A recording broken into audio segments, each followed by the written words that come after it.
ఇలా ఏమంటుండండి, అక్కడ సూర్యుడు ఇక్కడ గురిసిన ఎలక్షన్ల కంటే ముందు మేము అన్నీ మా వాగ్దానాలు నెరవేరుస్తాం, ఆదాయం పుట్టిస్తాం. ఇక ఫైనాన్స్ మినిస్టర్ గారైతే అసలు టోటల్గా అయిపోయింది, మేము సంపాదించేస్తున్నాం, మేము ఇచ్చేస్తున్నాం అన్న దూరంలో మాట్లాడుతున్నాం. ఇవన్నీ అయిపోయినాక ఎలక్షన్లు కాగానే రేవంత్ మేము బిచ్చపోన్ని, నాకు బిచ్చమేస్తలేదు బ్యాంకు, నేను పోయి పైసలు అడిగితే చెప్పులు ఎత్తుకపోయేటోట లెక్క చూస్తున్నారు నన్ను అని ఇట్లా మాట మార్చు.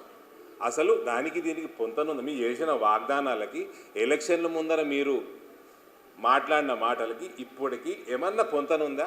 ఇవన్నీ కప్పిపుచ్చుకోవడానికి ఒక కారణమైతే కాళేశ్వరం, నువ్వు కాళేశ్వరంలో కేసీఆర్ని ఎందుకు లోపలేయలేదు? నువ్వు వేసిన కమిటీ కల్వకుంట్ల కుటుంబం దొంగలు, కాళేశ్వరం సిర్ఫ్ కమిషన్ కోసమే చేపట్టిందని చెప్తే రిపోర్ట్లా నువ్వు ఎందుకు లోపటేయలేదు? నువ్వు ఈ కార్ల కేటీఆర్ని ఎందుకు లోపటేయలేదు?